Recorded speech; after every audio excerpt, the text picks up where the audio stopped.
Wah, wah, wah, wah. Still have to figure out at some point how to put the chat up. But SQQQ has been the play. Do not disturb. I know when that comes up that I have to hit the do not disturb button. Wah, wah, wah, wah, wah. I had a big ass breakfast. Morning, Joe. And I am uncomfortably full.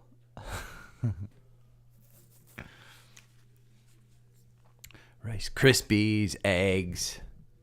I mean, look at what I need to pull this up, but Active Trader Pro. That's what I'm looking at.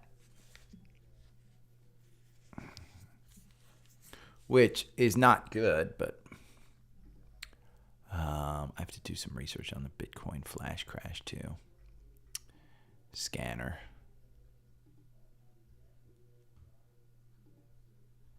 Scan.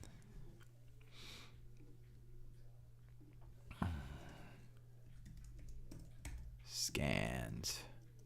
Target, Etsy, and Uber finally gets a cross up.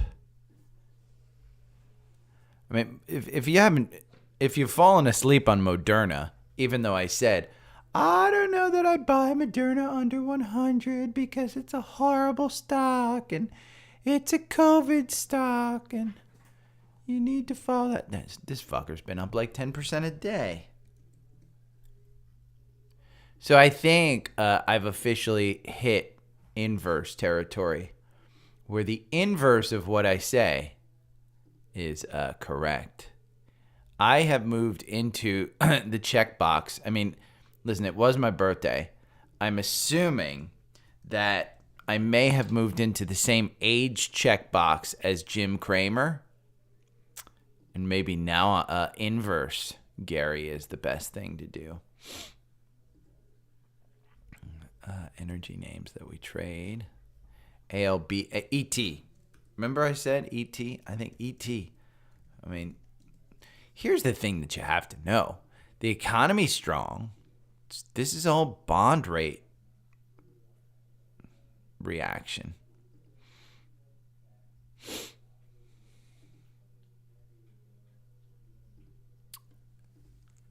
Any sectors cross up? Not owned.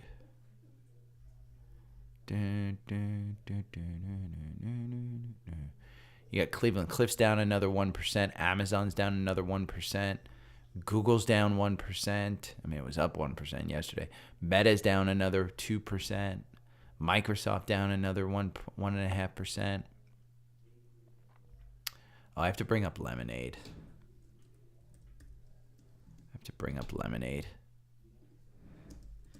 Not loans, insurance. I was tired yesterday. Okay, so not owned. We're going to go Dow. There's nothing in the Dow that crosses up. Come on. Who are we kidding? Is there anything in the NASDAQ? I know there's stuff in the NASDAQ 100 that crosses up. Taiwan Semi. Nope. I guess not. Let's see. S&P.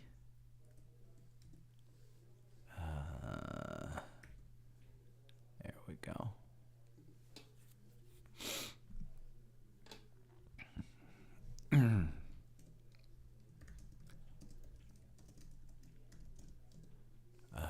Target and Southern Company. SO. Okay. PanW earnings.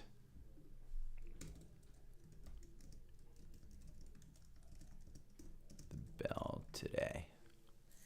So keep an eye out for this one. PanW is just, I mean, does it bounce off this? Does it continue downward? Strategy tester. I need to write an AI script that takes a look at my entire portfolio. Netflix is breaking 400.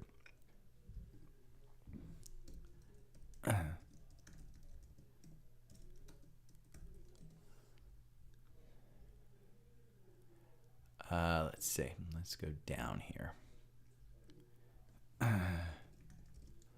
Apple.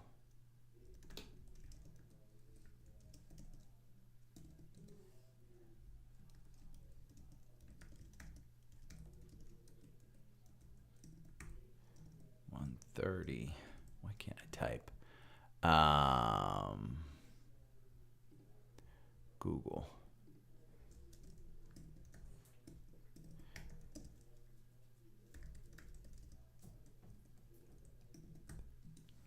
Okay, the dogs are having their day. Meta.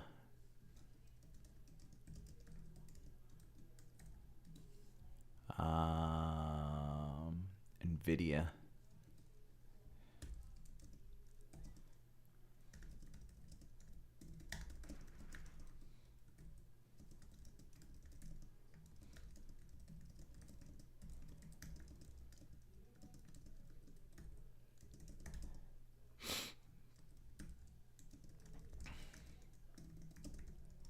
Morning, T-Dog. If NVIDIA earnings are good next week.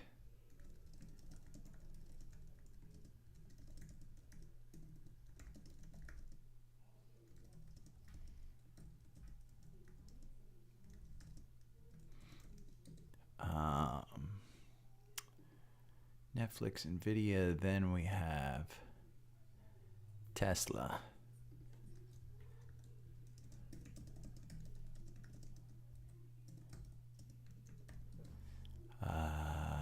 And that's it. 1, 2, 3, 4, 5, 6, 7.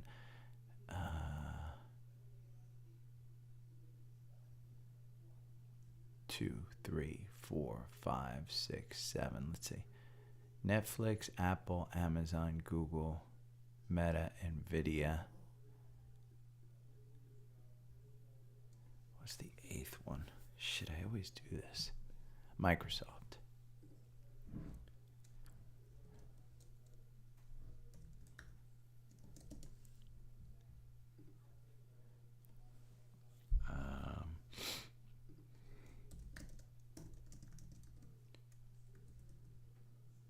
Hold on.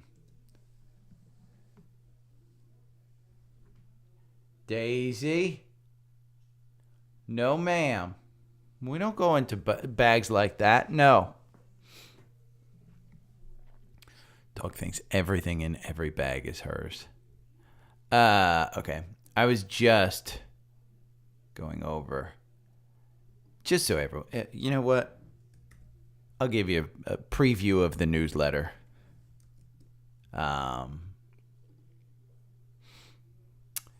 Those are my notes for the grade 8 that I want to go over today.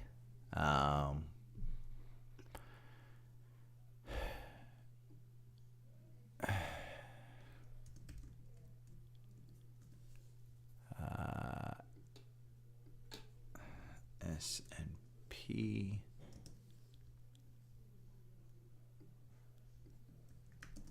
Dow, 10-year U.S. Treasury.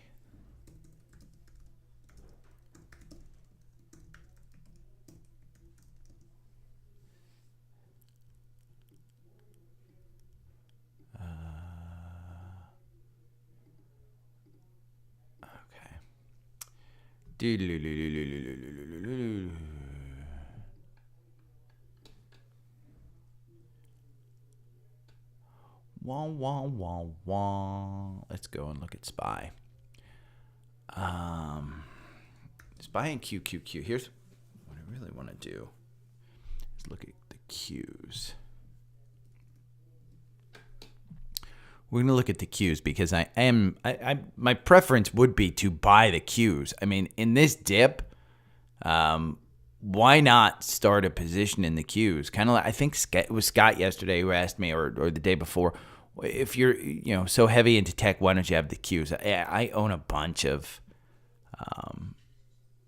the individual stocks. I just kind of picked the NASDAQ 100 For me, it's kind of like, but look, I mean, you're so in oversold territory at 28 on that RSI. And that MACD is super low. I mean, that MACD is back where we were trading in 264 back in January of this year. So if we take a look, this is what I want to look at weekly. Because it just seems like we just turned a little bit, not even that much. Your 50 days still moving positive. Your 200 days still moving positive. You're just around the 9-day, and you're touching the 21 here on the weekly. So, and the MACD is just starting to cross on the weekly. So I think, okay, let's see. QQQ weekly chart.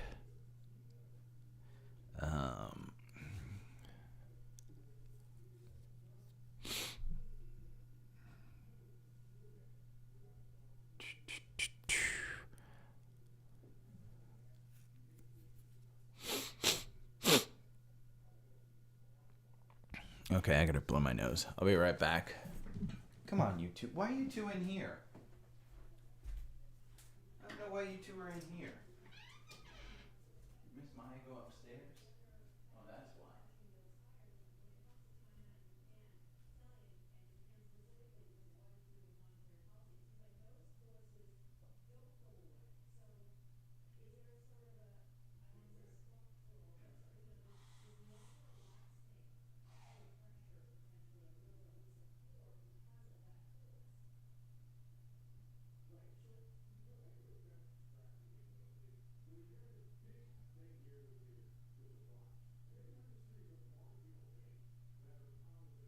I'll get you bed.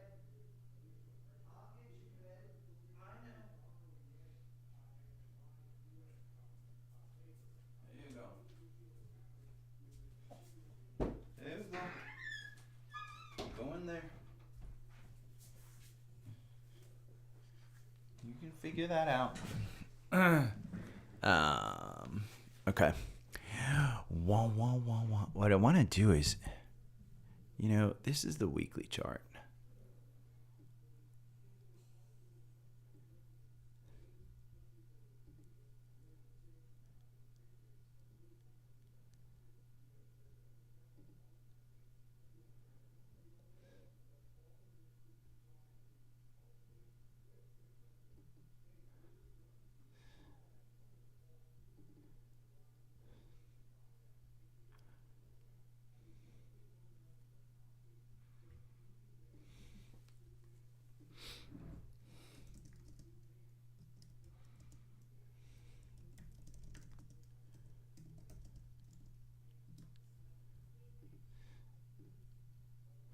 Done. And then we'll do another one.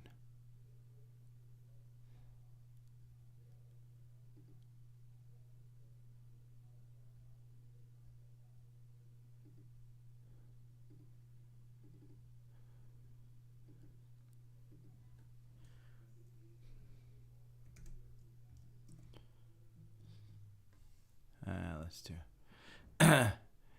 Yeah, I mean, SQQQ has been the play. Here, let's see. Pavin. Here's SQQQ on the 4-hour. I mean, you'll see. It's been a great. And if this pullback is right, and this we continue on this, I mean, you've got 10% in the SQQQ. Pavin, everybody's. I mean, here's the thing. You'll hear in the greatest times ever, 2000 to 2010. Let's take a look at the Qs here. Let's do a monthly of the Qs, because I can tell you. Here's a monthly. And it's the housing crisis. Ooh, we're in for doom and gloom. You know what? Nobody started saying that we were in a bull market here. Everybody's saying, oh my God, it's overvalued. Oh my God, it's overvalued. here, it was overvalued. It took, 2 years on a monthly basis of a slide? That's the dot bomb. If we were in an overvalued territory, I'd be nervous. But here's the thing, Pavan. Earnings have come in, they're decent. They're not horrible. The consumers in good, right now, the bond rates are going up. And so if I can get 5% on a 10-year, 4.7, I think it was. If I can get that on a 10-year, and the Fed is going to start cutting next year, bond rates will start to be, if this is the top of the bond rates, and this is what you have to understand, people are going to move money out of the stock market and into bonds, because if the Fed starts cutting, those bond assets will actually go up in value. Doesn't mean that you buy bond funds. People think that, oh my God, I'm going to buy bond funds and collect it. Bond funds just haven't worked. But, look at the QQQs. Here's what you have to know about the Qs. Look at that volume. That volume didn't drive a significant gain. It was like, 44? But look at how the volume slides, but we continue to go up. And I can tell you, during this entire period, Pavan, you heard people saying it's overvalued. It's overvalued. Oh my God, look at Tesla. Let's be honest about Tesla. Tesla, they if you look back in the years, the risk is always there, and that's what you have to worry about. Oh, let's get rid of these. I probably should leave these in, because you know what? This is a weekly of Tesla. And if you continue down, you haven't even hit the 200-day. The 200-day is just below $200 a share. So I think that's where you get to. This is a weekly. Let's look at a monthly of Tesla. Because I can tell you, back here in 2018, this was when I bought my car. And the stock was at 21 adjusted. It wasn't 21. It was probably I think $200 or something.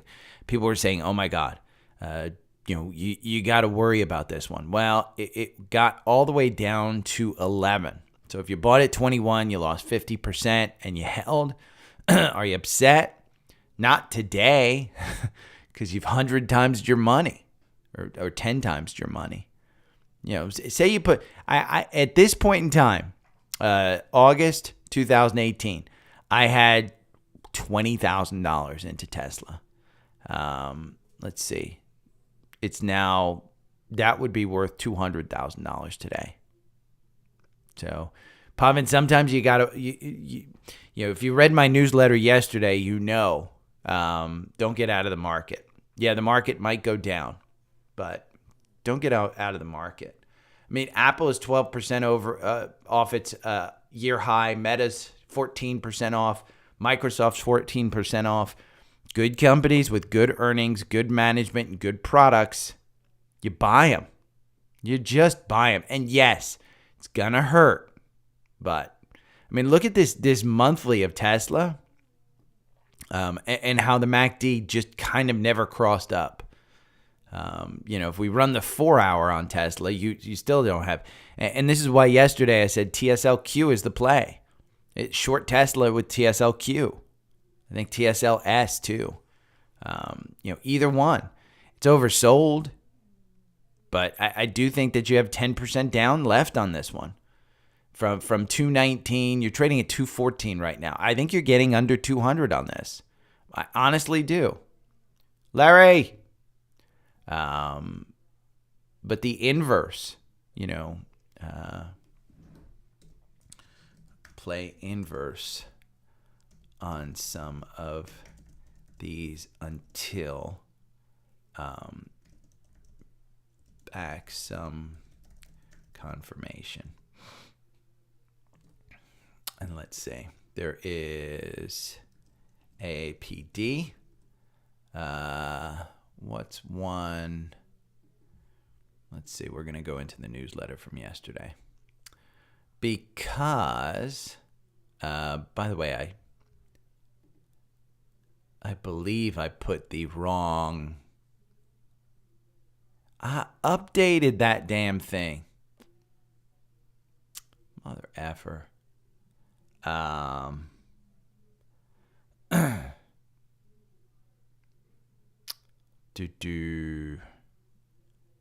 Let's see. Where's my... Oh, this isn't... That's the wrong one. I gotta go back. Let's see. 817. Let me see. Did I update this? Yes, I did update it. Okay. Levered ETFs. Here, Pavan. This is the part of the newsletter you should read. Okay, timing the market. You can't. You use those levered ETFs like SQQQ and TQQQ to hedge against some positions. Like, for instance, we've been down. As you started to see the Qs down and you started to see the confirmation of it going down by SQQQ. Let's see. Apple. Amazon. I'm looking for an Amazon inverse. Let's see. Direxin, I think. AMZD.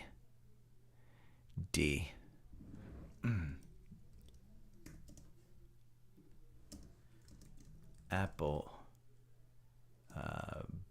Bear. Amazon.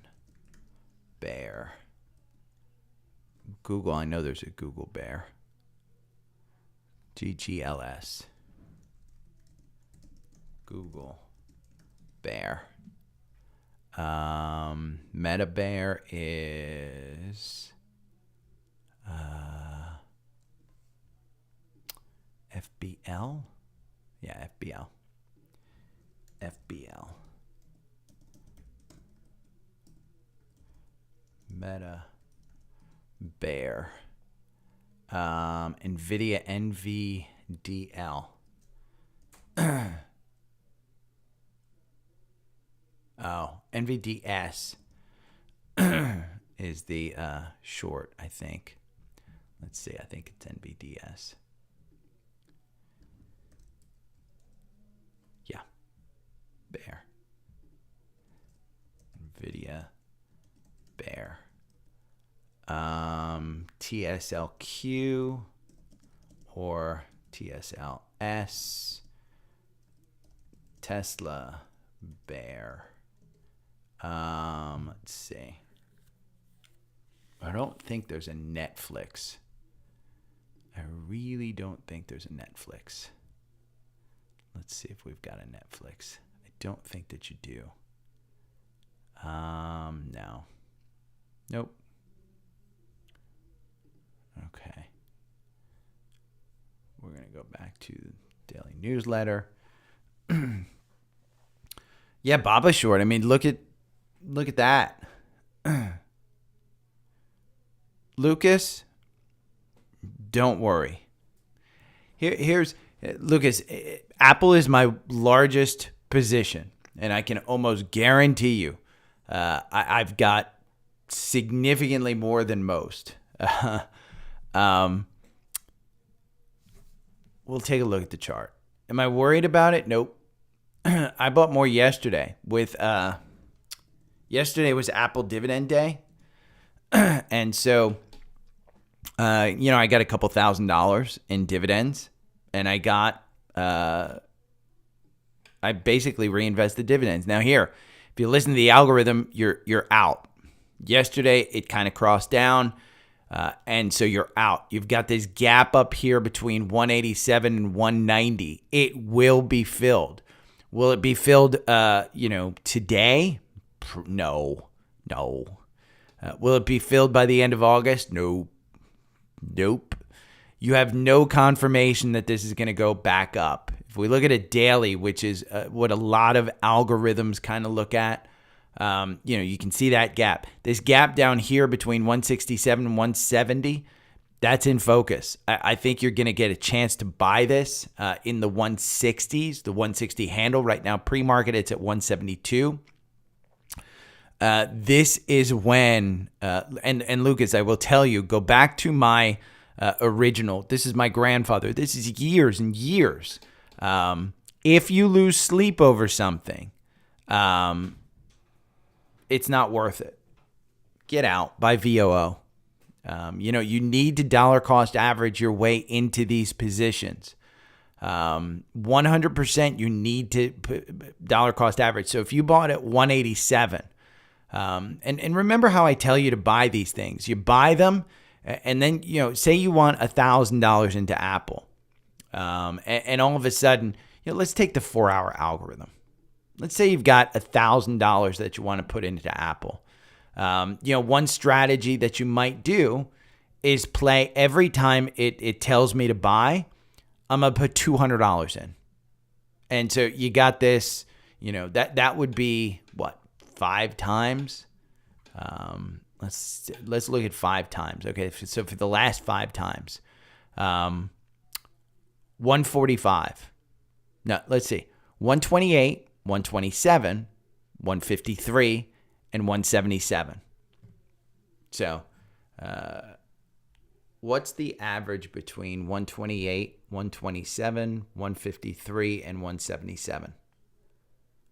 I found this on the web. Oh, motherfucker. Let me pull up a spreadsheet. Now, you know what? If I buy a stock at 128 and then buy another stock at 127 and then buy another stock at 153 and then buy another stock at 177, what's my average price? Here's what I found. Fucker. Oh, you know what? This is a good one. I'm going to post this.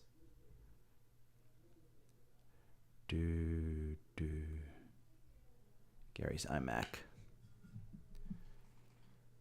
Done. Waiting. I love Apple.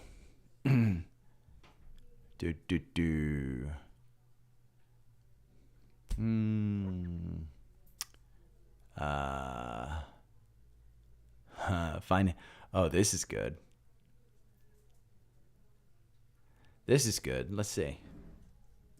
10,000. And sorry, Lucas, I'm getting a little. Calculate. Look. This is an Investopedia. This is great. Here. This is a good one. So let's go to Apple. And let's say say 10 years ago. Here. So 10 years ago, if you'd put $10,000 into Apple, it'd be worth $77,000 today. Now, if you put $10,000 into Tesla, 10 years ago, it's worth $1.1 million today. And are you upset at Tesla? Because, maybe you bought a little bit more up there. And here's what you have to know about Apple in particular. And let me refresh this because I think I'm going to refer to this as well. I'm going to get rid of that. We're going to go home. Apple. Let me see. How much stock did Apple buy back in 2022?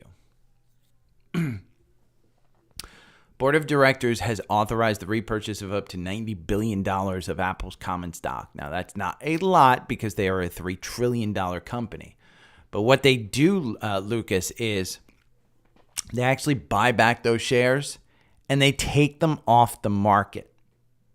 And that drives the share price up. So even while, and I posted this in the newsletter, you're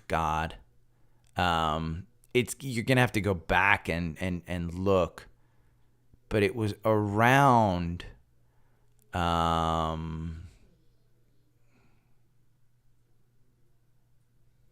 here we go.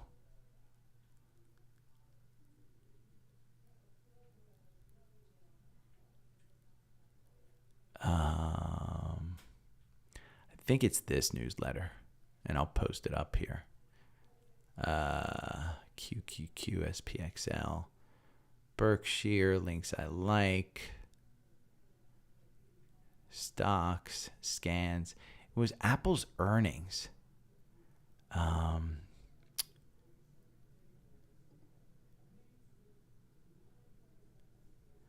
And I know I posted it.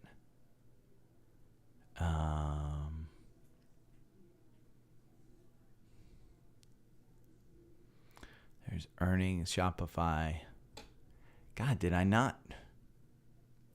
I know I posted this. It was Apple. It was linked to some great charts on Apple. Maybe I didn't take a picture of it and post it.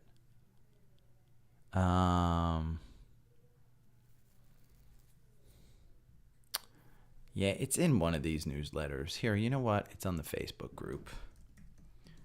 I'll go to the Facebook group. And Lucas, I'm going to forward this to you. And I want you to look at these charts. I'm going to post it up here in a little bit.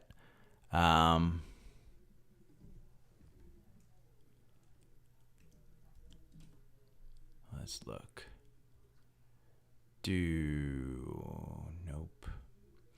Nope.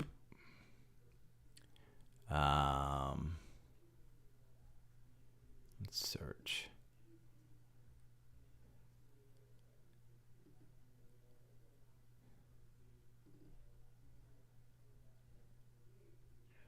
Oh, come on. I hate this. No. Stop. I can't. Don't think I'm going to be able to find it, but...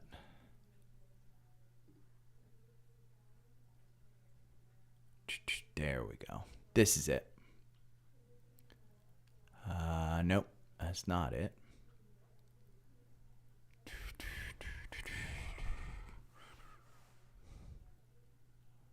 Was it before this?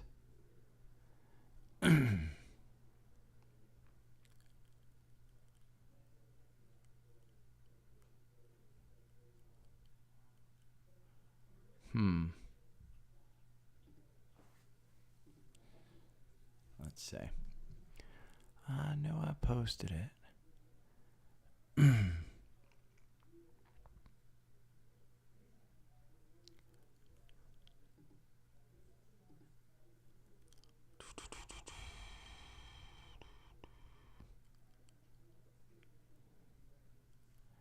Maybe the damn article's not available anymore.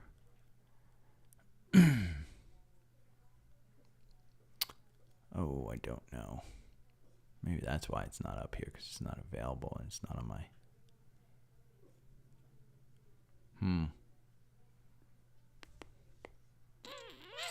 I guess I can't show it to you. It shows the declining revenues quarter over quarter. We're going to get out of that one. Let's see. Maybe. Here. This is great. Quarter over quarter. This is how much stock they buy back. Look at that.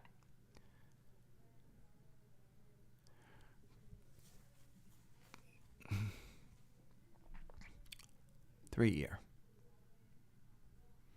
They bought back less this quarter. They're going to buy back more now. Thanks, Lucas. Lucas, my point being, and I know it's a long point to be made, but my point being, look back at the history of this stock, and we'll go long term. Would I have told you to buy at 187?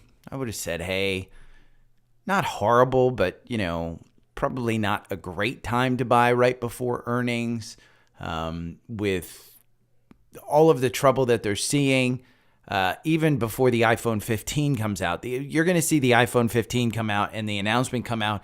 It's not going to be revolutionary. It's not going to have any kind of, oh my God, we've got to get this. And the stock's going to drop. I just see it coming back on the weekly, probably to about 160. And even at that point, I mean, this is a weekly. Tell me where you would have bought this is COVID up here at 70 and it dipped down to 56. And then, after COVID, it went to 130. You almost tripled your money in that period. And then it pulled back. So I don't have a concern about Apple. You've got the car coming up. You've got you got the car kind of not being announced yet. You have the Apple Vision Pro, which everybody who's tried it said, oh my God, it's revolutionary. So I'm not, in my mind, this is the one that you absolutely, if you don't own it, you buy more on this pullback. Now, when do you buy it? I'd say buy it every time the damn 4-hour tells you to buy it. So, yeah. Yeah, but here's the thing, Lucas, and this is what I tell everybody.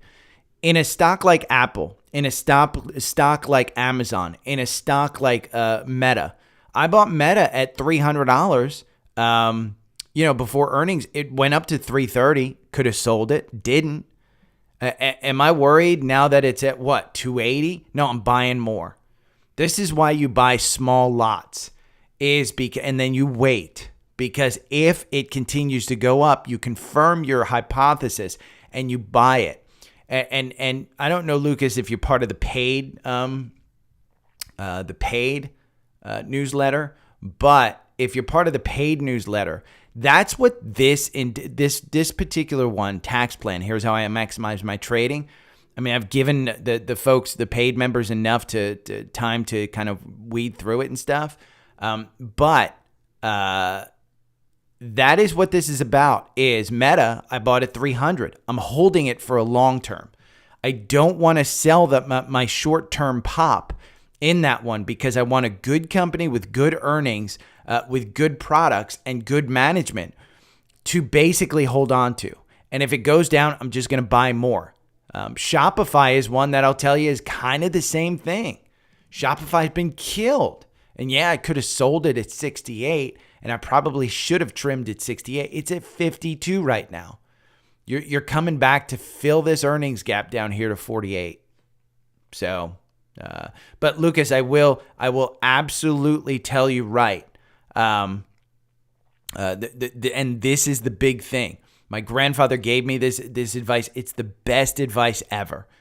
If you lose sleep over something like a stock, or if you worrying about it's one thing, but if you lose sleep, say you wake up in the middle of the night in a panic, and I'm not talking about sweat, you don't have to have that type of panic, but it wakes you up and you can't get back to sleep and you can't stop thinking about it. Get out. I don't care what the loss is. Get out. Find something else to buy, because if that is a stock that you're worried about, it's not worth it. It's kind of like the people last year who were holding on to, my dad's a good example. He held on to the ARCs a little too long because he said, I believe in Cathie Woods. And his hypothesis is completely right. You should believe in Cathie Woods. But the problem is she just wound up losing too much money and too quickly. He got worried about it. And I said, hey, you got to do it. Get out.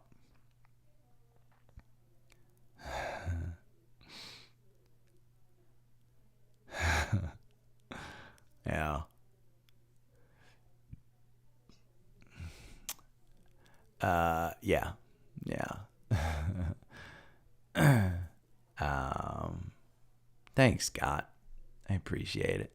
Now, where was I with QQQ? I went into, I got enough to talk about. Bitcoin flash crash. Let me see. Do I have a Bitcoin chart on, let me see. I think it's BTC is Bitcoin.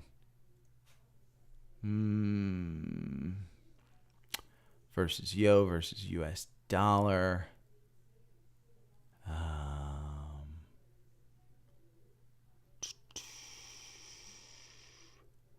I don't know how to read this stuff.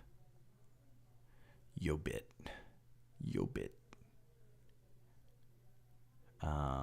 Good. Yeah, I agree with you, Lucas. I mean, I trimmed a little, and when I'm talking, I trimmed a little. I have tens of thousands of shares of Apple, and I maybe sold 50. Maybe. And it was in retirement, so it didn't trigger a tax event. So just trying to protect some capital. Honestly, when it comes back down, I'm just going to buy more. And that's the way I'll kind of do it. And it's in retirement.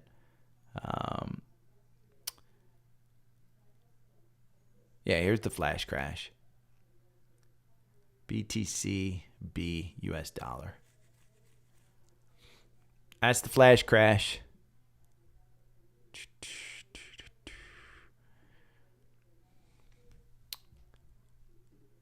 Here's what we'll do.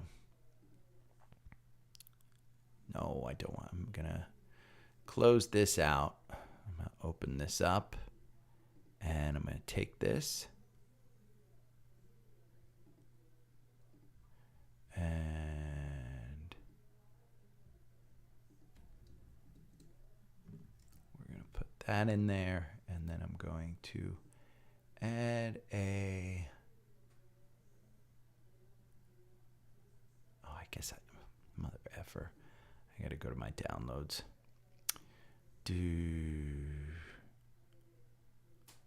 Nope, I guess it downloaded it to the desktop. Let's look.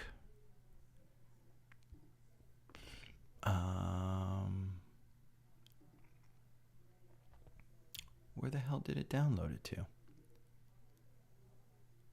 Okay.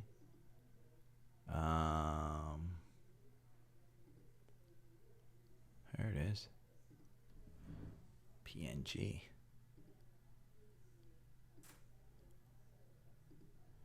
Move to trash. We're going to move this over here. There we go. Okay. Close.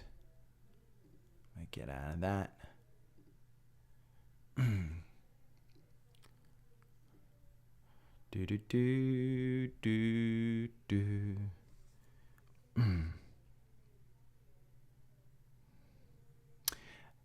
Lucas, I'd be doing you a disfavor if I even talked about that, just because I don't know enough about it. And I don't know a lot about crypto. I mean, honestly, I think XRP is a good... It's one of the ones that I think is speculative, but decent enough that it's not going away.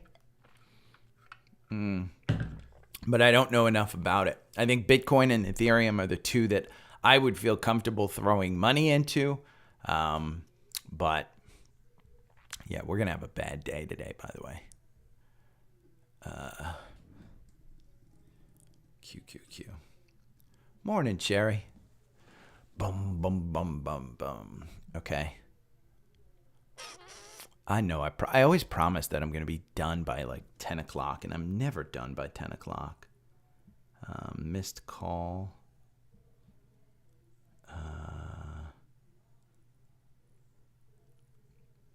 Dismiss. Clear.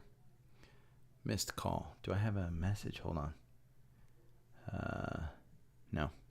Okay. It's from a toll-free number. My car's warranty is probably expired. This is what I wanted to look at, and this is okay. We'll start that. Okay, we're going to start out with the Bitcoin.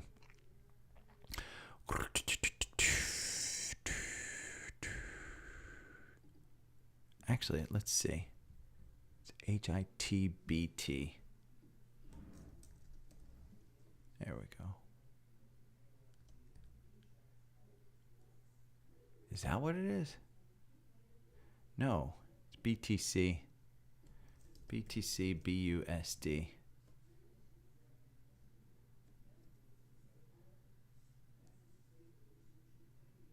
No. It's hit BTC.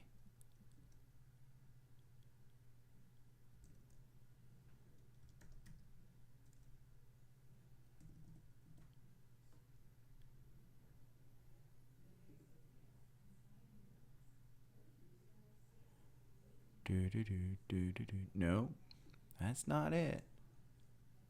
What symbol am I pulling up? BTC, BUT.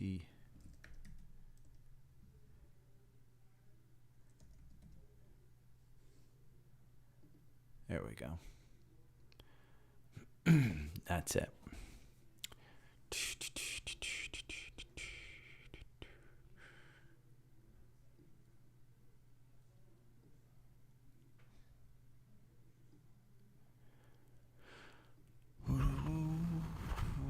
Okay.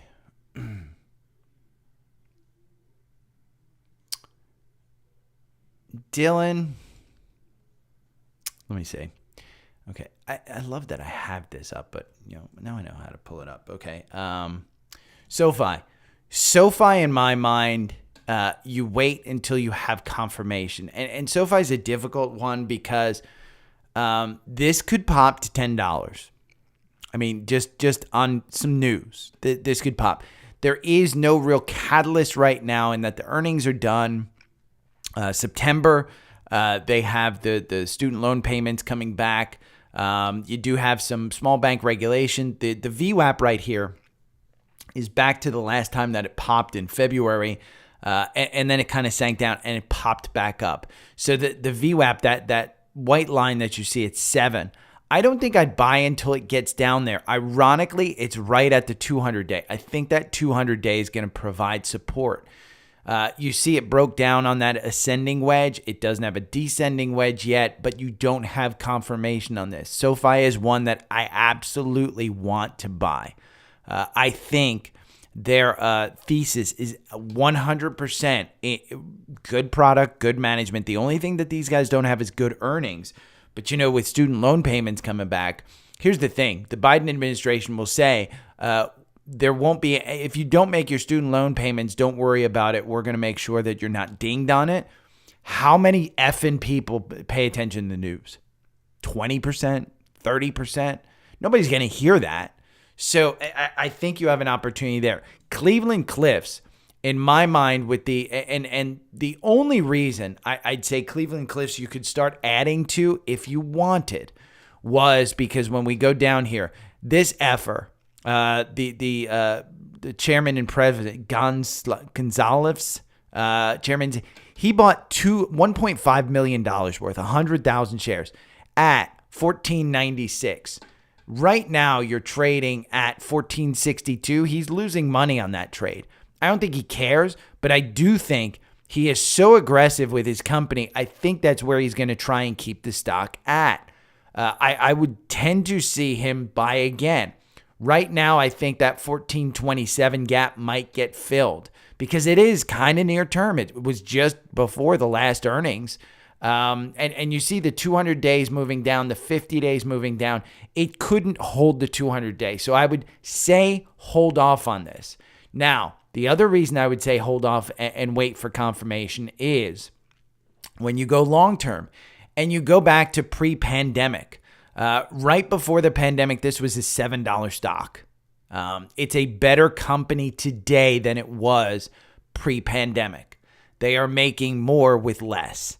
So I do think, and they're selling more. So I do think that 200-day is a key kind of resistance. Look at the times where it's dipped below the 200-day. And you're below the 200-day right now. I'd rather see you miss the first 10% and grab the second 10% than to see you lose 10% because it's going down even more. So I would say hold off on this one. I also think this market is so weak. I don't think that you take a chance on something like Cleveland Cliffs. And if this is, and I'll go into a little bit more, but if this is what I think it is, we're going to see another, probably 10 or 15% down. So, but Dylan, hopefully that answers you. Okay. Well, I'm going to start the podcast here.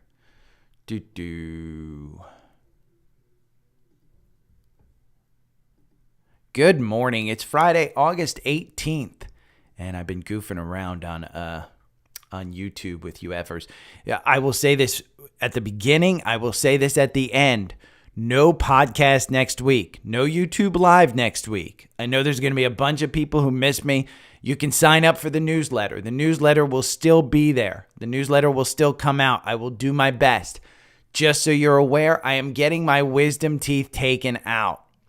So, I'm 53 years old. I don't bounce back like you degenerates who are 19 years old getting your wisdom teeth taken out.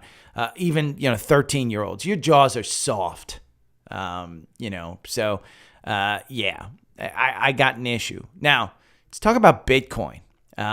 Because, and I'm going to bring this up again live, but here's a chart that I will put in the newsletter.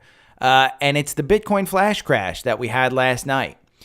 You can see it's just down to 26,000. Don't know exactly what happened. And this is, let's see, BTC BUSD is, I think, the symbol that I can pull up. There it is. And essentially, you can see that you can use my 4-hour algorithm to trade Bitcoin, to trade crypto. You can buy this, you can sell it. Here's the thing, the performance chart of my 4-hour algorithm, it makes you 25% over 5.5 months versus 18.7%. I want to go, this is screwing up. Hold on one second. But you can trade crypto. And that's one thing that TrendSpider has that I think is a benefit to anybody that signs up, is that you can trade crypto, you can trade stocks, you can look at bond funds, you can do a bunch of different things on TrendSpider. So if you want 25% off, the link is down below, and you can get my algorithms. I basically send you a welcome letter with it's links, and it's hey, well, thanks for subscribing. Here you go. But yeah, let me see if I can. Yeah, there we go. And I can do this up to 2 years, 2,000 candles. Apply. Let's do a 2-year thing because I do want to. It's 11.4 months. You make 37% versus buying and holding the asset. You make 24%. So the algorithm works even on Bitcoin. But yeah, we had a Bitcoin flash crash. Not the reason the Dow is down today. Not the reason that anything is down today. But we did have a flash crash. So if you're invested in anything crypto, you probably have lost some money today, and a good amount of money, not a small amount. On Thursday, the Dow closed below the 50-day moving average for the first time since June 1st. I don't track the Dow for very much, but what they talk about when you see headlines like that, it's basically the daily, and you can see the Qs crossed the daily way back on August 10th, my birthday. The 30 stock index tumbled 290 points. Meanwhile, the S&P declined 0.77. The NASDAQ slid 1.17. The NASDAQ, because it outperformed this year, has been sliding even more. So you do have to worry about, I'm going to move this back to 1,000 candles. You do have to worry about, if you are tied to the NASDAQ like I am, you have to worry about some of these things outperforming me. And when I mean outperforming, it means you're losing more than the indexes. The 10-year Treasury yield on Thursday rose to its highest level since October 2022. And if you subscribe to the newsletter, I said yesterday, SPY, where are we going? Well, the October lows are down. And when you click on that link, you can see, this is what I posted yesterday. You've still got 20% down to the October lows. If you go 20% down, we're at about 370 on SPY. So if you just go 20% down from the highs, which was, again, August 2022 last year was the highs, through October, we took it down 20%. If that's the case this time, and this is why I want you to subscribe to the newsletter, because you can see this kind of stuff in the newsletter. But if we go down there, you're at about 370, and we're continuing down. On the 4-hour, you have no confirmation on this. And it is 100% bond rates that are taking this down. Here's a quote from, I think it was Joe Terranova or somebody on, I think it was Guy Adami, actually. Rates are not going higher for the right reasons, in my opinion. This is now a confluence of events going on globally. We're at levels we haven't seen in quite some time. If yields continue to move like they're moving, there's going to be some ramifications for global equity markets. You saw this morning Evergreen, which is a Chinese real estate firm, filed for Chapter 15, not 13 in this country. That basically protects them against U.S. creditors coming after them. And that's just the first thing in China that's become a weakness. Higher for longer, it's what's pulling the stock market down. The stock market got ahead of itself. It thought, oh, you know what? The economy's strong. We're going to see some rate cuts later this year. Well, it's clear from the Fed minutes, we're not going to see rate cuts this year. So I want you to understand, this is not something where I think we're going to bounce, but it is something where I think we have opportunity. And when you take a look at a weekly chart, and I will post this in the newsletter, but when you take a look at a weekly chart, if we get back to the 50-day on the weekly, that's still 13% down. If we get back to the 200-day, it's another 2.45%. So we have a ways to go. Remember, on a weekly, the NASDAQ has touched the 200-day back here in COVID. And I think it broke it during the housing crisis of 2008. I think I have to go to a monthly on that one. But you can see here in the bear market last year, we touched the 200-day. So what I want you to do is be patient. There's no reason to get in long right now. You're on a Friday. There's no reason to trade stuff. There's no reason to buy stuff. I will give you some stuff later that I think maybe you can buy as protection. But remember, higher for longer is what the Fed is doing. The banking crisis that happened, that was because the Fed raised rates so quickly. We don't know the ramifications of raising rates this quickly. The market is telling us something. Also remember, bond rates. I go over bond rates from this Fidelity page. If you just go to Fidelity, go to News and Research, just go to fixed income. You don't have to be a subscriber to see this because I'm not logged in right now. But you can see the U.S. Treasury, the 10-year is at 4.29. That we haven't seen that since October of last year. As these rates continue to go up, you will see equity start to slide. Why? Well, at some point in time, the Fed is going to lower rates. And at that lower rate, if you've got a bond, let's say tomorrow they lowered rates, and that 10-year is at 4.29. Well, if 4.29 all of a sudden goes down to 3.75, that bond is actually, the actual asset of the bond is worth more and people can sell it. So you're seeing an opportunity where people are buying bonds. They're guaranteed 4.29% for 10 years. So each year they'll make 4.29% and it's tax-free. And the U.S. government is going to pay it because the U.S. government always pays their bonds. So it's never 100%, but it's 99.99 and there's 7 nines there. So it is 100%. But at 4.29, if all of a sudden somebody can get a 10-year at 4.1, then that 10-year bond in 1 year is actually worth more money. So people may flip the actual asset. So yeah, it's kind of a once in a lifetime because bonds haven't done this in my lifetime, but that's what's taking this down. So I want you to be aware of it. Now, what am I doing? I'm kind of staying patient. I'm looking at opportunities. Brad Ferguson yesterday added Shopify at $53. It's at down 3%. It's at $51. He adds a little bit, and this is what I was trying to tell the YouTube audience before, is when you're adding in a down cycle, I'd rather see you add small chunks. So I usually say, hey, add once a week for 5 weeks. Say you got $1,000, add $200 for once every 2 weeks. You're going to want to take a look and maybe do it 10 weeks. Not 5 weeks. Maybe do it 10. So rather than buying $200 5 times, buy $100. And when it turns around and you get confirmation, go ahead and buy more. But you can see Shopify, we had a buy signal with the MACD at 55. I just don't think that the market's done taking us down. And you can see that gap down to 48. I will add more Shopify because I think it's a $70 stock.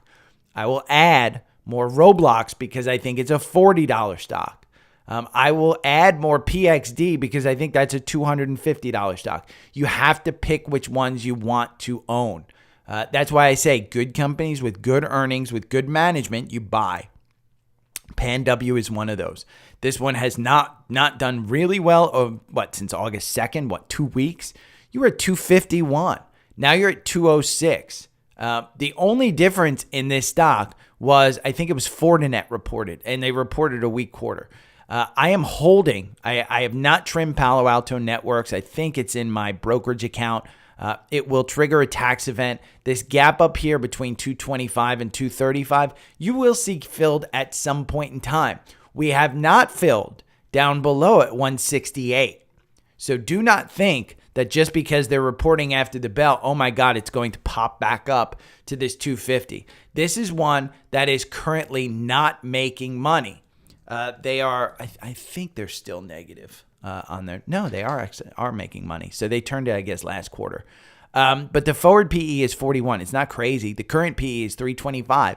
That means they have to continue that enormous growth. And we've seen, even when companies trigger this enormous growth and they beat, that they still don't go up. So be very careful with this one. I probably wouldn't get into it, see how it's lost its confirmation in the 9-day. That 50-day is heading towards the 200-day. It will determine, these earnings will determine where you get that 50-day, if it's going to do a death cross or not. Let's talk about the grade 8 because in my mind, I think there's some great opportunities. Netflix, it dipped below 400 in the pre-market. It will dip below 400 today. It will dip below 400 next week, I believe. I don't think that we're done going down. So Netflix under 400, I think I'm going to add to that one. But I'm waiting for confirmation. Again, you have to be patient. I'm just sitting here waiting. I'd rather miss the first 10% and get the second 10% in a run. But I'm waiting. Apple. There was a question on Apple. Somebody bought, I think Lucas bought it at 187. And he's like, hey, what should I do about Apple? Just sit there, add more. Yesterday was dividend day. I got a couple $1,000 in dividend. It went and bought Apple. Am I selling it? No, I'm buying more. Amazon, 132. By the way, Apple, I do think it gets to the 160 handles, 165, 166, somewhere in that neighborhood. I think that's where you just start backing up the Brinks truck and you go to about 220 at some point in time next year.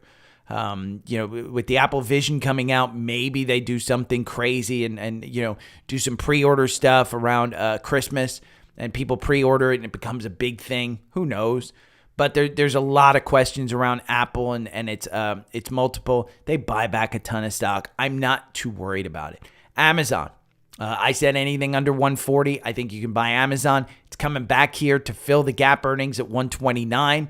I think that's where you start adding to it. You start adding to it. I will not add to this one until we probably get down to the 200-day at 120. I do think that that's where you're going. Google, on the other hand, has been going back and forth around that 130 point.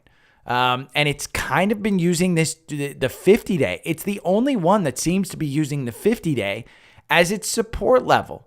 Once it breaks through that, I think you get down to the 123. I think you start adding to it again. Meta. We talked about Meta. It popped from 300 to 330 on its earnings. I held it. I am happy to hold it. I am happy to add to this one.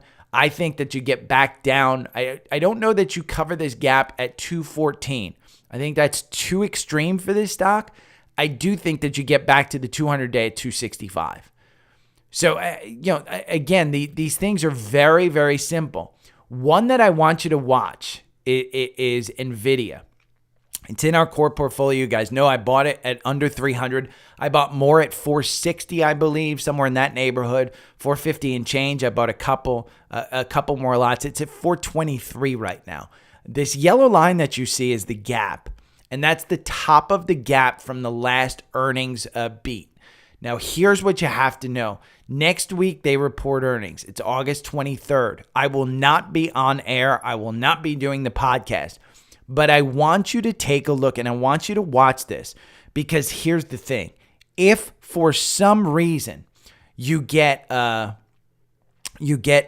beat on NVIDIA and they raise guidance and this stock falls, we're not done going down. This will bring the market down. God forbid if that happens. This will bring the market down to that 20% that I talked about on the Qs. You will see it tumble to the October lows again. And bond rates are continuing up. You will see this thing tumble. That's when you start buying. Remember, good companies with good products, with good earnings and good management. These are things you want to own. NVIDIA is one of them. Tesla. We've talked about Tesla. I said it's coming back below 200 at some point in time. You're at 216 right now. You broke the 200-day. The next support level in my mind is probably when you had this golden cross right here at 178.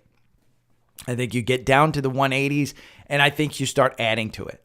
Microsoft. We can talk about Microsoft because Microsoft with its, I watched a Bloomberg video with Microsoft CEO being interviewed about the AI stuff.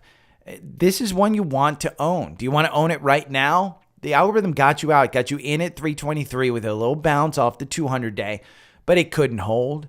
I think you probably come back down to the 280 mark at some point in time, maybe 290. If you don't have a position in this, I think you can start your position in it.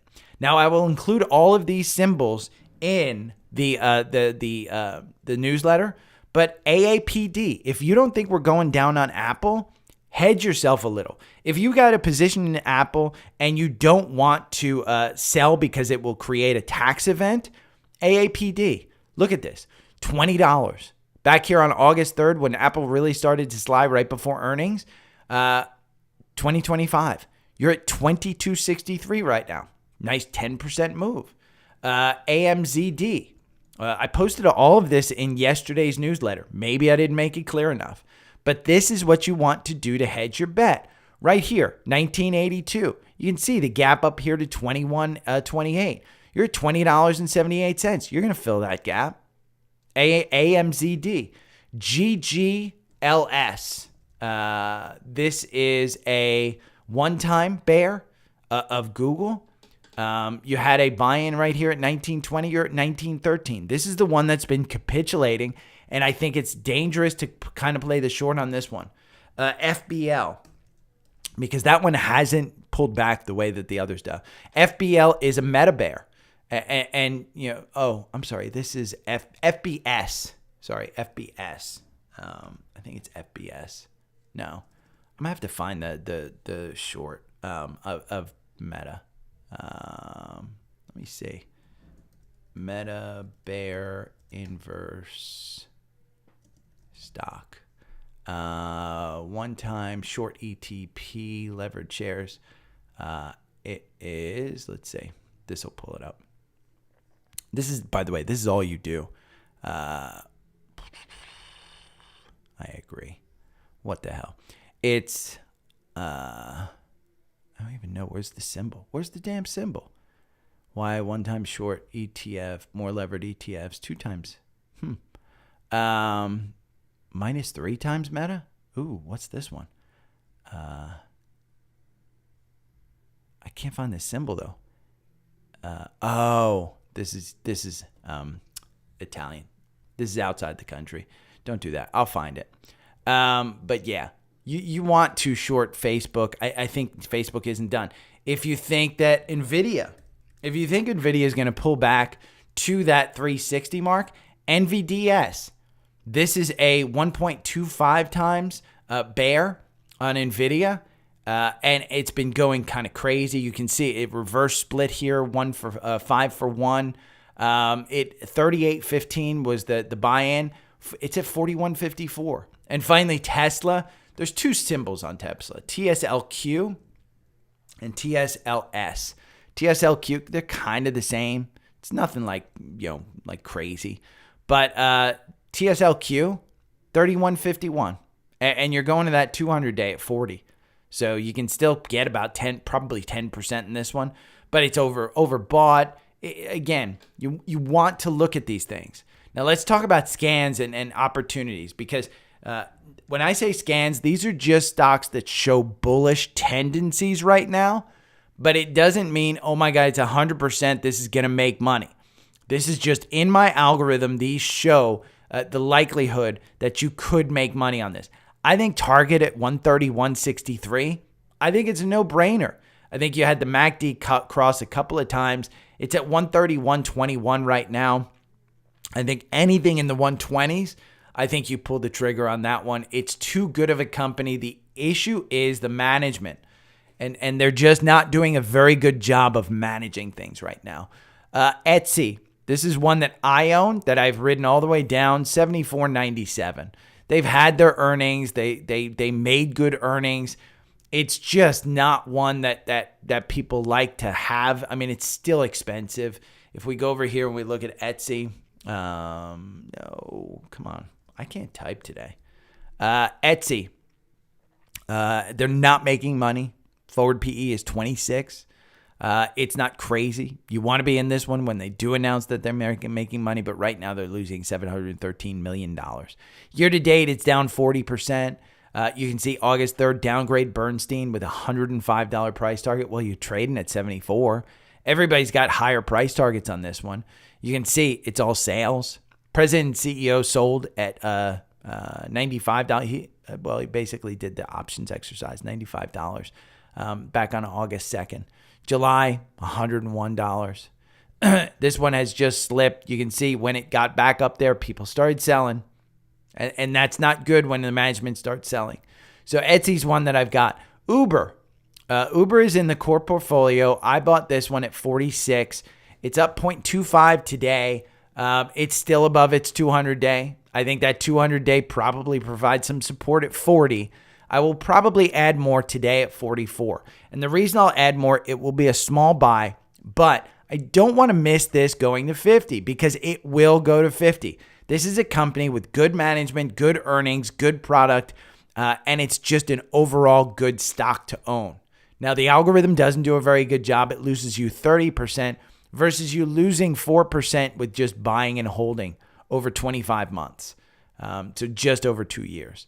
So Uber is one that has a cross up. I like it. Taiwan Semi, I said don't sleep on Taiwan Semi. This one under 100. I think it's a great buy.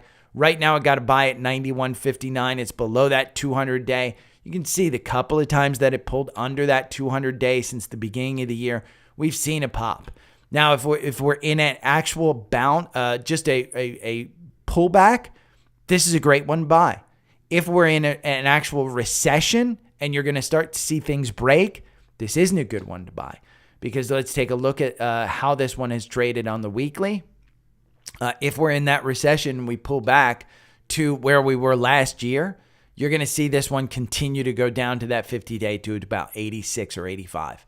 But it's a good company with good earnings, with good products, and good management. The issue that you have with Taiwan Semi is the whole China thing, if China decides to actually invade. But I don't think that they will. An energy name that we like is Albemarle. This is a lithium company. They have just slid completely. Do I want you to buy at 183? I'd rather be in oil and gas with the energy company, to be honest with you. Something like ET, which is a cross-up, and we've talked about this for a couple of days. ET at $12.65 is where the owner bought. $12.75, it got you out right afterwards. You kind of just should have stayed in. $12.90. And if we go over here, the one of the reasons that you want ET is even though it doesn't make you a ton of money in capital appreciation because you're only 5% off your 52-week high, it gives off a 9.65% dividend. So ET I like. Yesterday I mentioned, and I wanted to mention this, Lemonade. Lemonade is a insurance company. I said it was a loan company. I screwed this up with whatever, the other insurance company that's a high flyer as well, Upstart. I screwed that up. Gave us a buy at $14.53. You're below that. I said it's a little bit risky to buy this one because I think that gap down there is probably a little stronger at $11.58. Wanted to point that out. And the final thing is Southern Company. Southern Company is just a utility. Have we bottomed on utilities? Obviously not. Yesterday, the trigger was 68.55. Today, it's at 68.02. It's your ex-dividend date, so it probably is just the dividend that was taken out.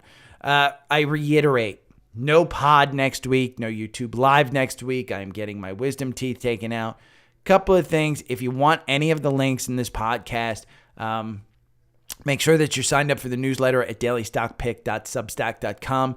If you miss any of these links or you want the links, go to Linktree, liktr.ee/dailystockpick. There's your 25% off TrendSpider. You can sign up for Visible Phone Service, which is the phone service that I use. The one that I really would like you to do is Webull. I think signing up for Webull, you get that desktop software. I think it starts you. If you're not going to sign up for TrendSpider, at least have some desktop software. You can't watch charts on a phone. You can do short-term charts on a phone. You can't look at long-term charts on a phone. You can't trade with charts on your phone. This is why I hate Robinhood. There's a couple of things that I hate Robinhood for, but that's the one thing that I hate Robinhood for. They don't have desktop stuff.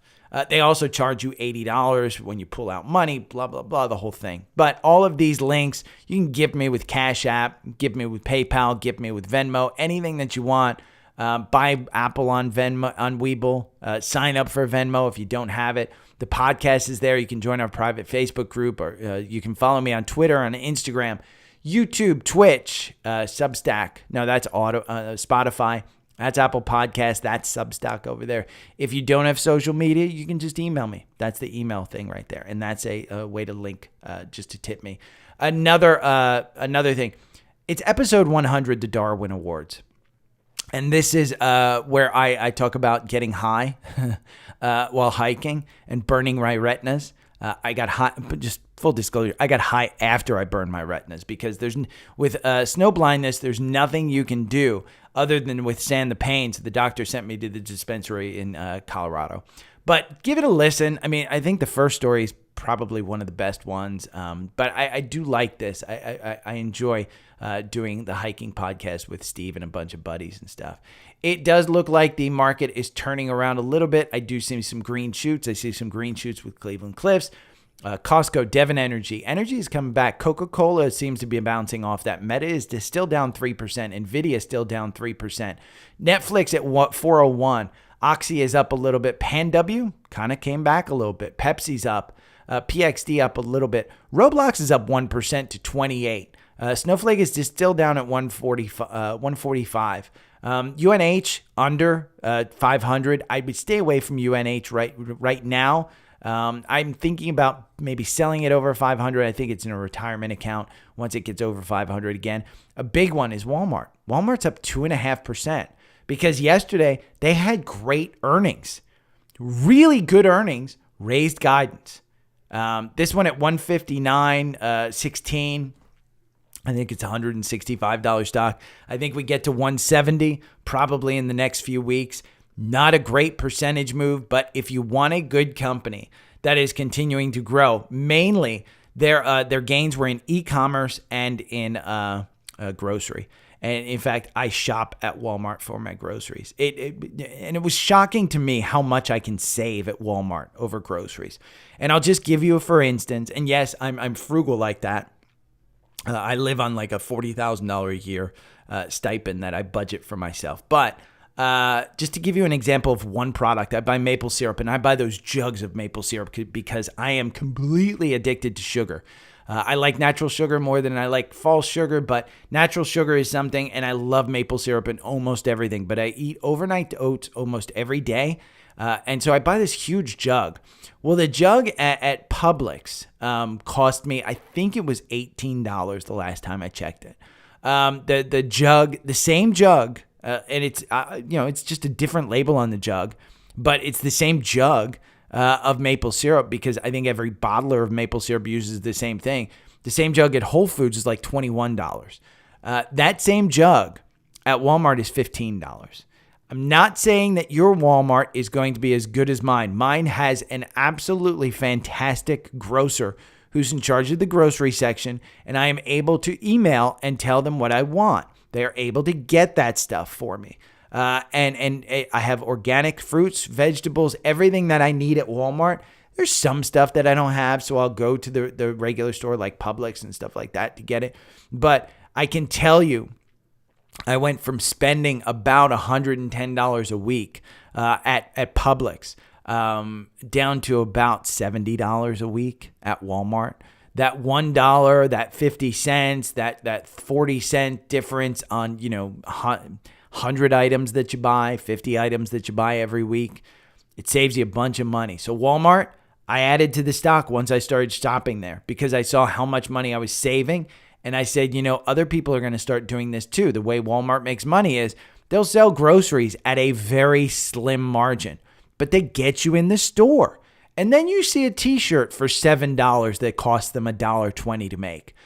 Or you see the TV at $400 and it's a doorbuster. It gets you in there. And you know what you buy outside of that? You buy a streaming service or you buy an Xbox where they can make some money.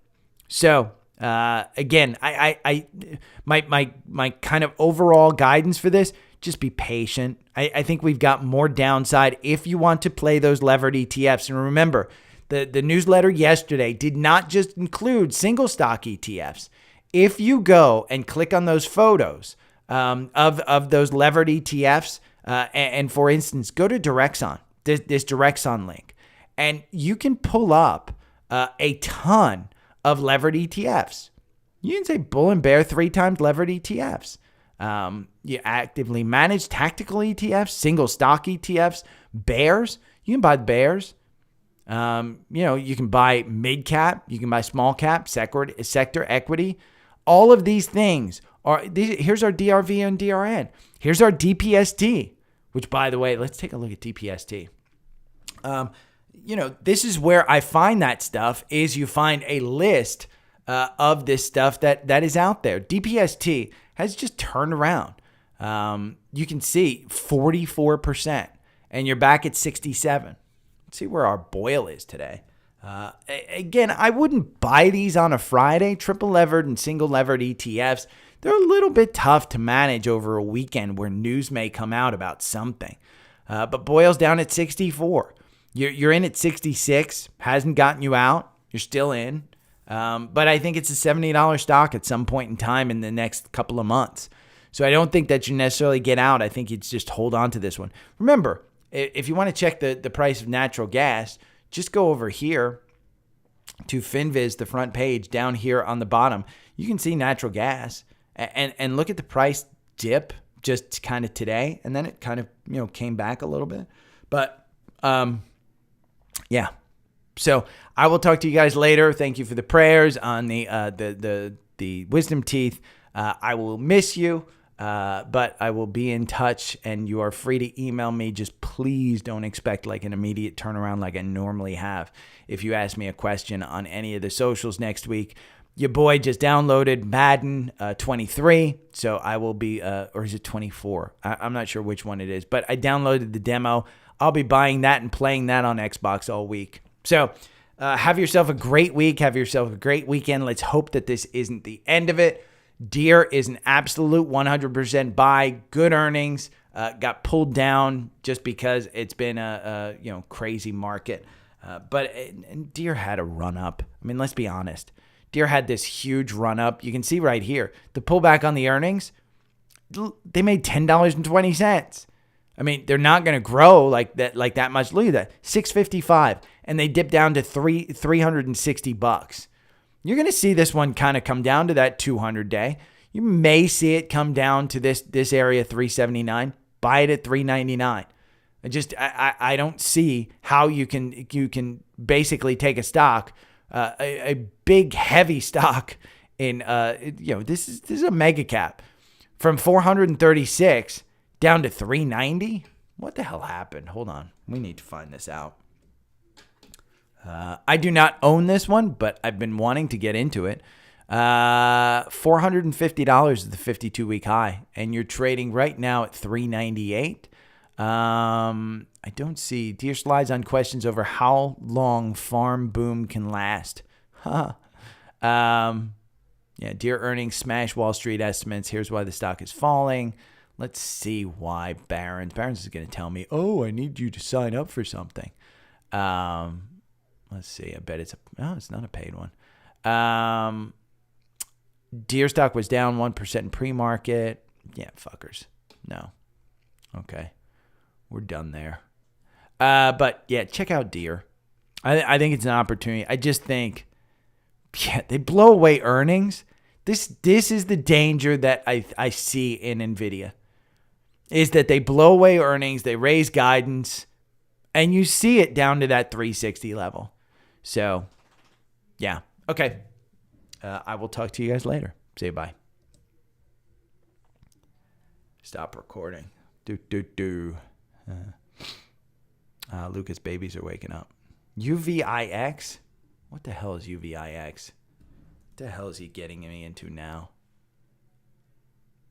VSTR, long VIX. That might not be a bad one. But, the VIX has been... The VIX is at 18. It's up 4% today. This one's up 6%.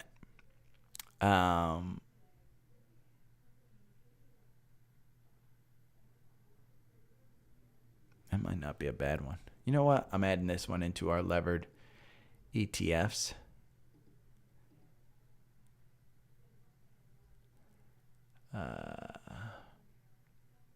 We'll do that. Okay. If you're subscribed to the levered ETFs, you just got to change. If you're on my program, this is why you want to sign up and make sure you're under my program on TrendSpider. Is as I update these lists, as I update the algorithms, as I update this stuff. If you're under my program, you'll get an update. If you're not, you don't. So,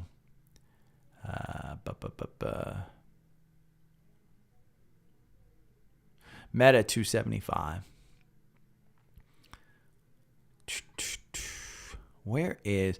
I think that 200-day at about 260.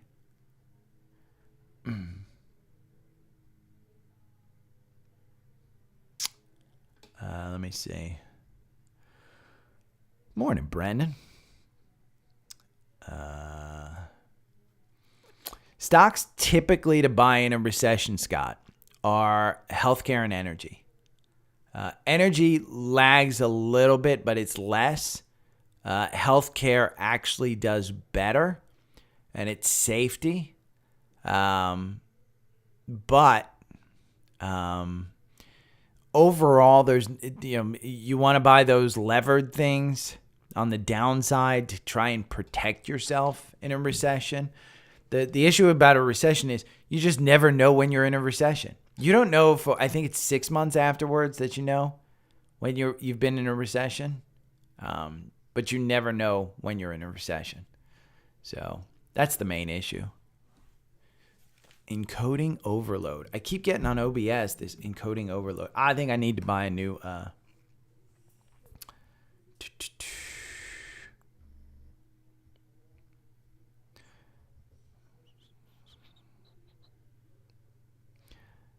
yeah. I again, Brandon and Sherry, I think you've just got to be careful of what you buy. We were saying this with Lucas a little bit ago. I would just be careful about what you buy and buy in. I don't want you Brandon buying 500 of that one is crazy on a Friday, but you've done crazier things with IONQ, so I completely understand. And I've been in that realm before. What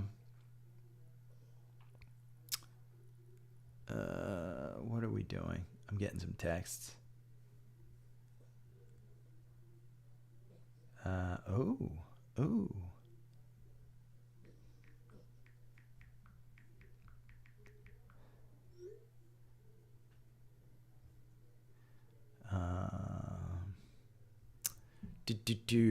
Okay, I got to get out of that conversation.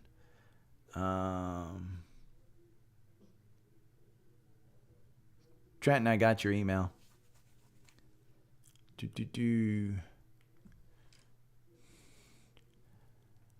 Yeah, I mean, here's the thing. You can't Scott, the key point of the newsletter yesterday, let me quit GarageBand.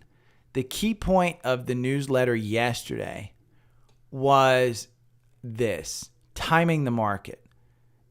If you were out of the 10 best days in a 20-day period, your returns went from 548% only down, and you only got 197%. And that's over a 20-year period, so it's not crazy. I mean, 548% seems like a lot. You take 10 days out, and you're less than half. I mean, that's why these big downturns that we're seeing right now, you don't want to be out, but you want to protect yourself a little bit. And if you lose in that protection, and better traders and more seasoned traders than I use options to protect themselves. I don't. I'm just not, A, I'm not that smart. B, options just scare the fuck out of me.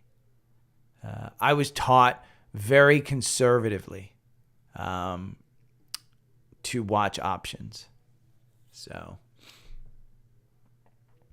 but look at this. This is a blue chip growth fund from Fidelity, FBCG, that I love. This is going to pull back probably to 27. And at 27, freaking buy it. It's at the VWAP there from let's move this back to the beginning of the year, where you got to buy in at 20. This is a blue chip growth fund. I mean, look, you don't have a lot of volume level, hitting up here, but most people bought up here between 28 and 31. And that's this year. Look at that. The only other volume shelf is down here at 25. Do you get down there? Yeah.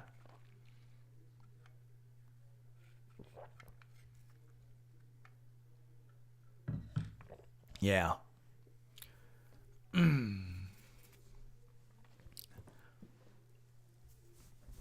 But I'm a lot more conservative than many of you. I'm going to airdrop over here.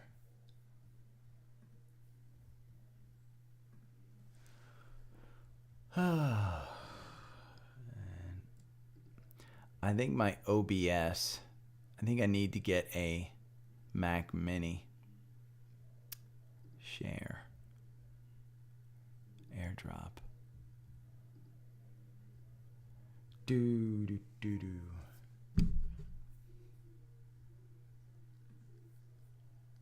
in Finder.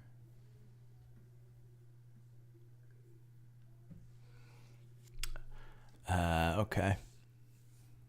Let's see what's the market doing. SQQQ is up 3%.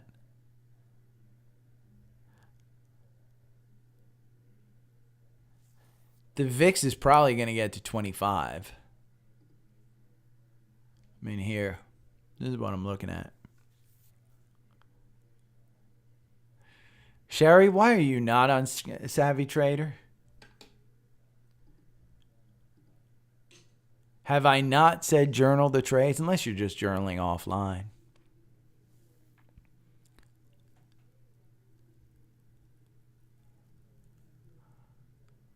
Yeah, Scott.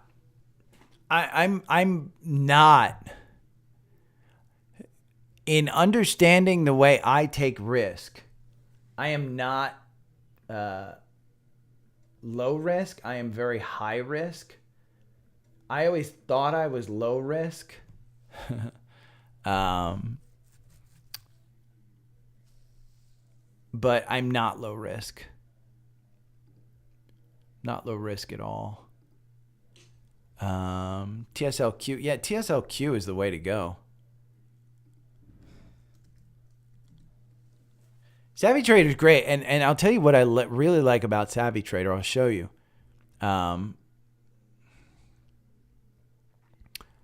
They integrated the earnings here.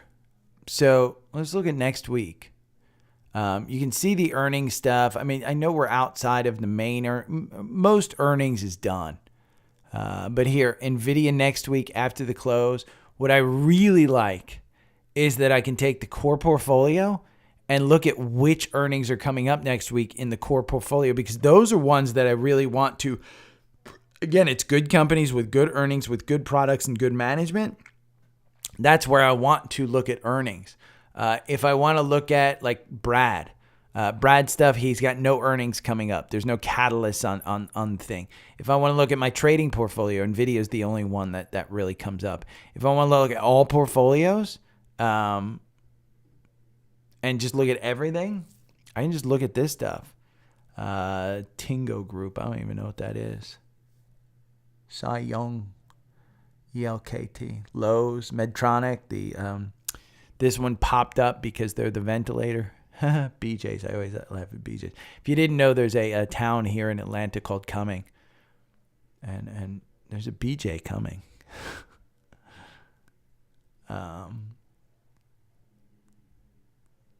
But yeah, I like this. I like their AI portion. They basically, can you Deer, let's see.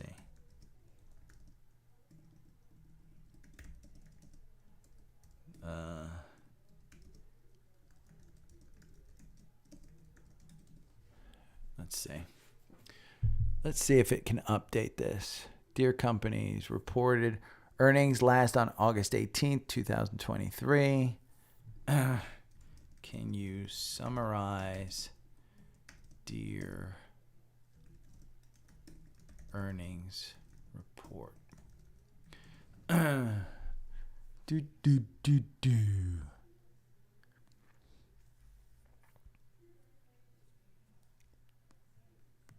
See? This is why I love this. In the last earnings report, Deere reported strong performance in various segments. Net sales and revenues grew 11% to $13.37 billion, with net sales from equipment up 9%. Net income attributable to Deere was $2.98 billion, or $6.81 per diluted share. The company achieved 19.9% margin for the equipment operations. AG fundamentals remained solid. Blah, blah, blah. The construction and forestry market also benefited from strong demand and price realization. The company provided a full-year outlook for net income between 5.3 and 5.7, an effective tax rate between 23 and 25%, and cash flow from equipment in the range of 5.1. That's a good earnings, and you're down 5%.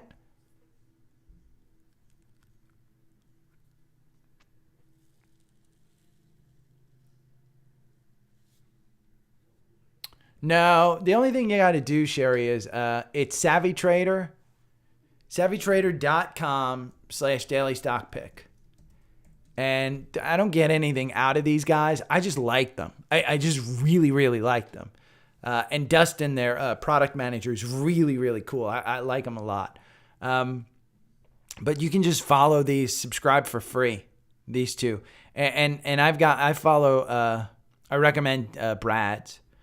Brad's got it. He's down 11% in 30 days, but he's a growth guy. And a lot of these, you can see, he's up 80% in Meta. He's up 9% in Amazon. He's adding to Amazon a ton. Froggy's up 21%. Trading Desk, he's up 61%. Shopify, even at 51, he's up 40%. PayPal, he's down 20%. Disney, he's down 3%. Lemonade, he's down 24%. NNox Imaging, he's down 28%.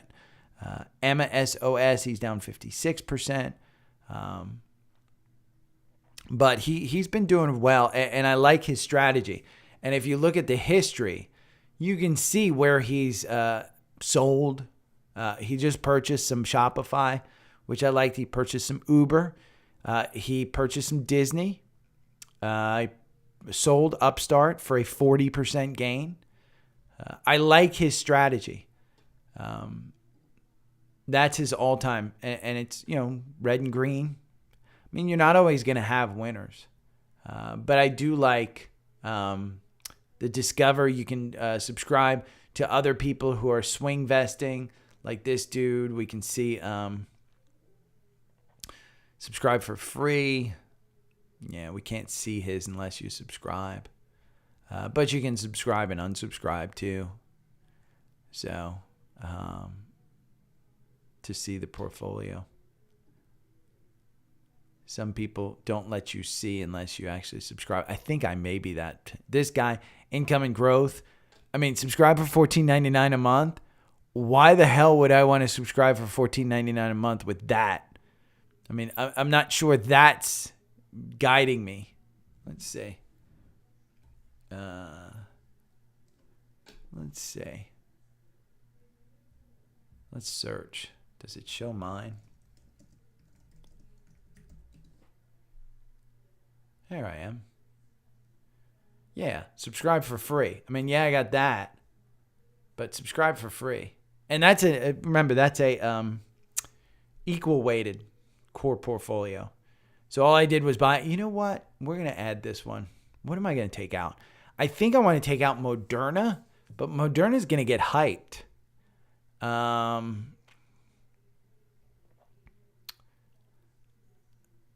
like Qualcomm.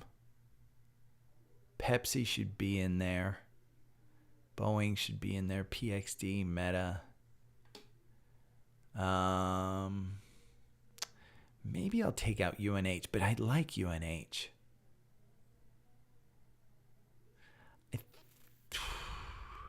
Merck is the only one that I don't own, that I don't think. I mean, it might be extended up here. But see up here at like 120, it was definitely extended. And I hate taking it out at 108, but you know what? We're going to take this out of the core portfolio, and we're going to put Lilly. Core investments. Going to take that out. We're going to put that into not owned because I still want to scan for it. And I'm going to put Lilly into the core portfolio. It's not meaning buy right now. It just means that. So what we'll do is we'll take Merck and we'll sell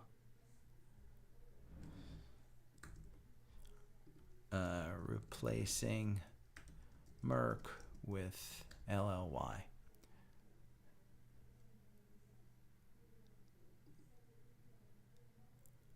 And then we're going to LLY. That should take it out of the, oh no.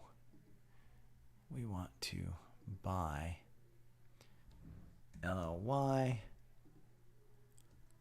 100, adding in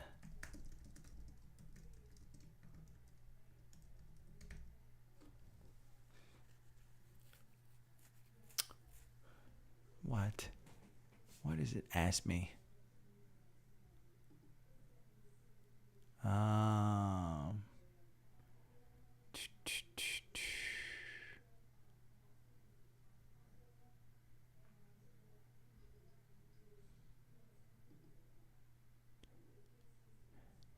Let's see.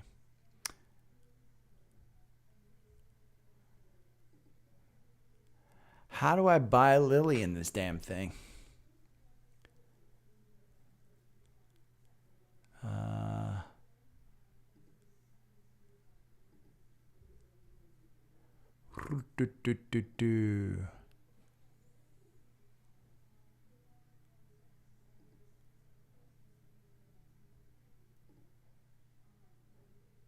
Cash available 10,972. Bullshit. How do I alter this portfolio? Let's see. Do I add cash?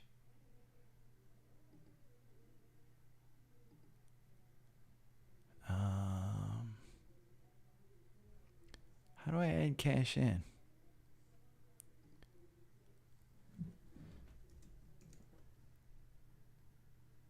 No.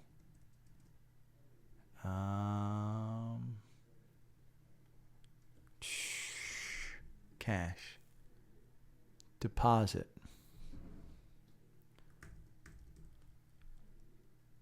Deposit. I think I'll need more than that. Because it's a $500 stock. So I need 500,000. Deposit now. Let's see. We're going to do 300,000.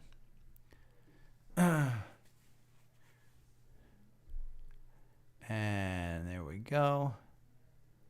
We're going to say buy LY. And we're going to buy in 100.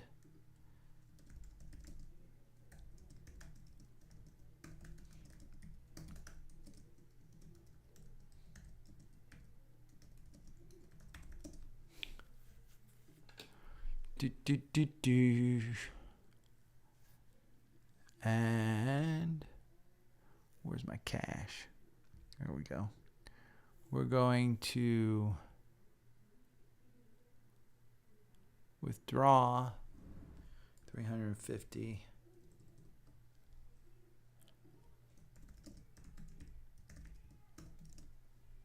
Withdraw.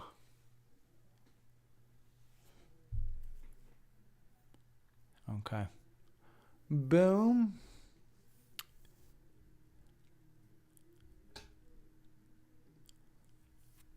Now, Eli Lilly is the second largest position in this portfolio, and we bought at all-time highs.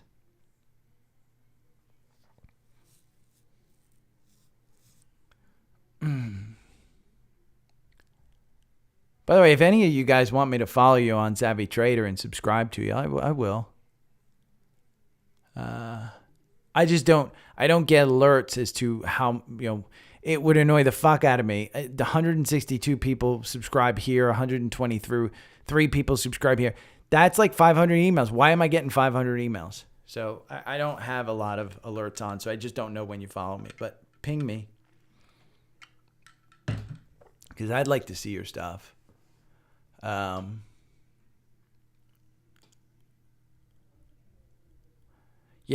follow stock market. Kathy Wood's ARK Investor. This dude hasn't updated since May.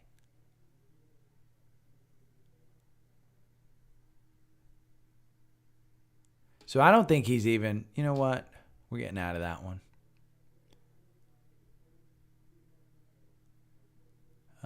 Let's see. Unsubscribe.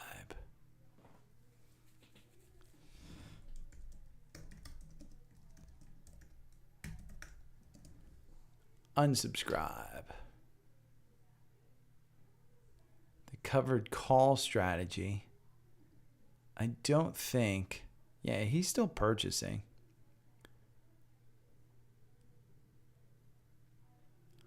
I like this guy. This guy's performance has been really good.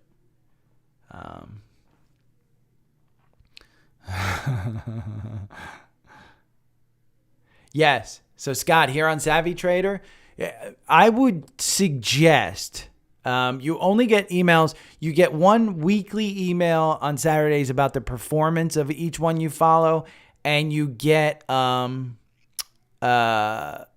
email every time they do a trade. So that's why I like Brad's in particular, because, for instance, yesterday Brad bought a Shopify. The multiple became a lot more reasonable following the July sale I made, ready to slowly lean back in amid flawless execution. For Revolve, cash position is too low, wanted to raise a bit for future flexibility for a lower conviction holding like this one. He sold 45 position at 15 for a 37% loss. He purchased Match Group at 45.53, didn't give a region. Purchased Uber. Uber is now 6.4%. This one, ship won't be righted overnight for Disney, but Iger has already vastly improved DTC EBIT margin, and he did already rationalize costs. Brad's just got a sound investment strategy, and I like it. I like his picks.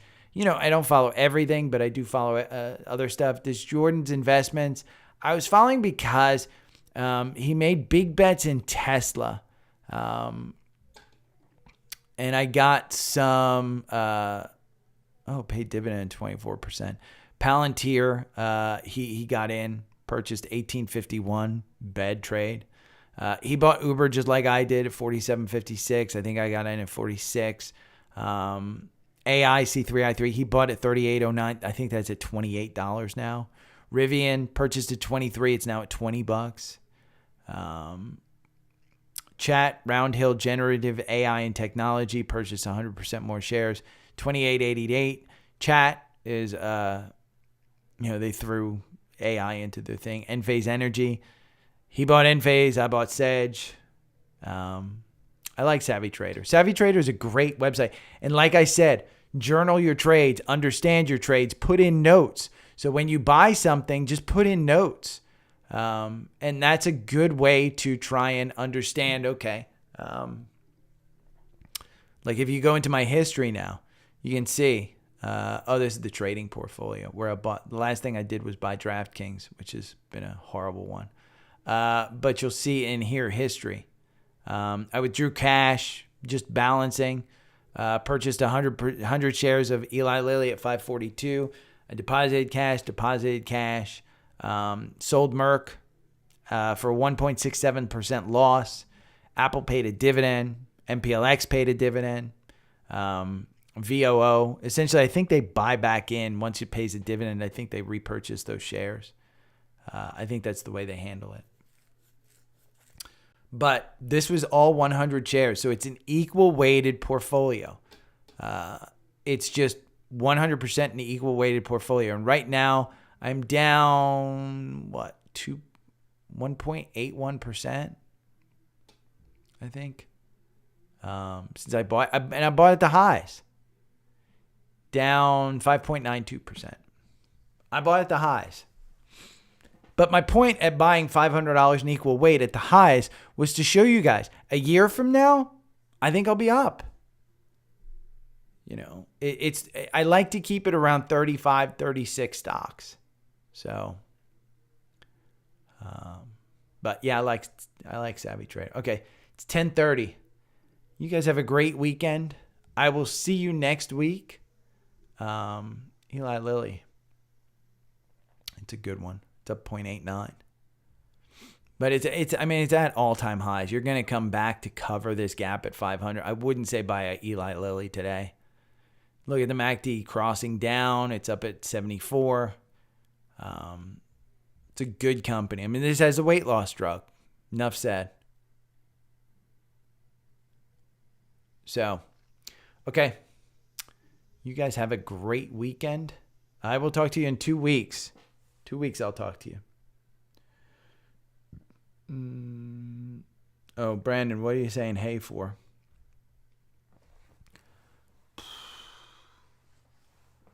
Bum, bum, bum, bum. You can't. You cannot. You cannot. The way to do Savvy Trader is you buy it. And because you can't edit your price, and the reason is they don't want you to be able to manipulate your returns. Remember, on Savvy Trader, you can go to the front page and you can go discover, and you just look at the percentage of gains of people in their portfolio. So they don't want you gaming the system saying that you made 1,000% or whatever. And I've even had to say, like in mine, I'll show you. I'll show you what I do. In the trading portfolio, if I go to history and I go here, I bought 300 shares at $2.50. It says I bought it at $28.53 in Savvy Trader. You can't time it. You can't, I bought it $468.90. This says I bought it $468.78. So you can't time it. So the point being is it's a journal. And so you don't put your portfolio in there unless you really want to track your portfolio. I would set it something up where you do it like an equal weight portfolio like I did. If you want to do that, and then have a trading portfolio. And you just do it from today forward when you make buys and you sell.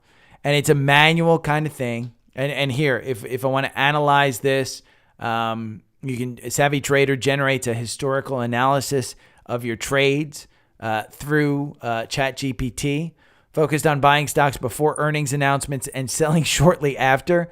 They also mentioned using TrendSpider strategy that has historically resulted in a 1,346% gain over the last 10 years. The investor shows a preference for specific price points, such as wanting to buy a stock under 300 or at 430. They also mentioned long-term holds and potential price targets, indicating a belief in the growth potential of certain stocks. The investor seems to be actively monitoring and market making decisions based on technical indicators such as the 65-minute algo. Overall, the investor appears to have a combination of short-term trading and long-term investment strategies. I couldn't have said it better myself. Thank you, ChatGPT.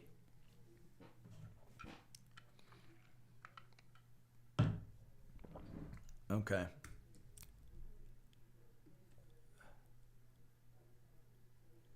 I'm going to copy that one. I'm going to send that to Dustin because, oh man, that's good.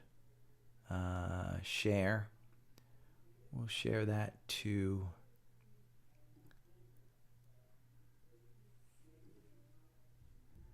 our phone.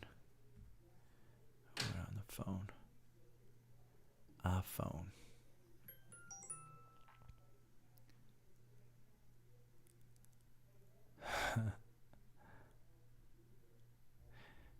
Hey, don't let it get to you. Here's the thing. Look at mine. I mean, I was up, what, 4%, 5%? I'm now down 10%. Let's see. Brandon. I am in 3 leagues, which is way too many. Takes up way too much of my time.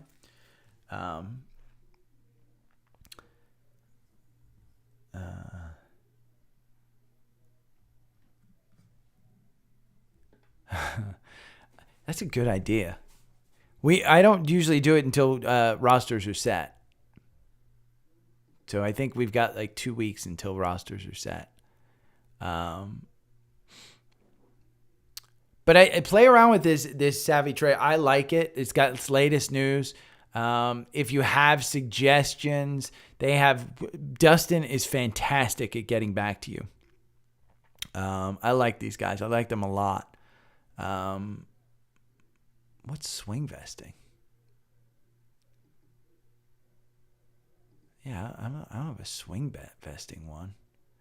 Oh, okay. I got rid of that.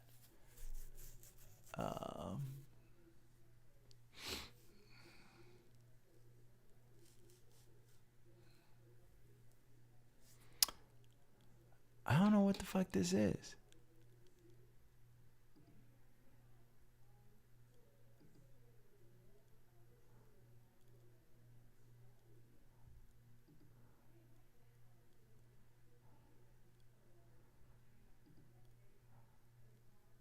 I don't know what the fuck swing vesting portfolio is. I never did that portfolio. And it keeps adding it, which is crazy. Daily swings. Look at this, dude. 45%.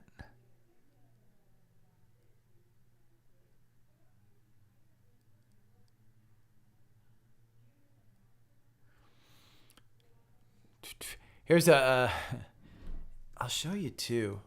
Humble Trader did a great interview with this guy who basically made, we got to go. I'm unemployed now. What? Where's Humble Trader? This is a good interview, by the way. This dude is 32 years old, worth $1 billion. Started with nothing. Nothing. Absolutely nothing. If you want to watch a video, this video right here. How do I share it? Okay, let's go here. She does a great job. It's only 27 minutes long. It's not super long. I guess I watched it on my other. I watched stuff on my other. This is a great one. Dude trades millions of dollars at a time. He doesn't do it anymore, but he doesn't work. And similar to me, I think he's got a pretty good background like me. But he only does technicals. It's only technicals. I mean, it's crazy what he does. So, yeah, I like her. I mean, she's got an accent, but I can understand her. Hopefully you guys can. She's a really pretty phenomenal as far as what she does. But, okay. I'm out. Talk to you guys next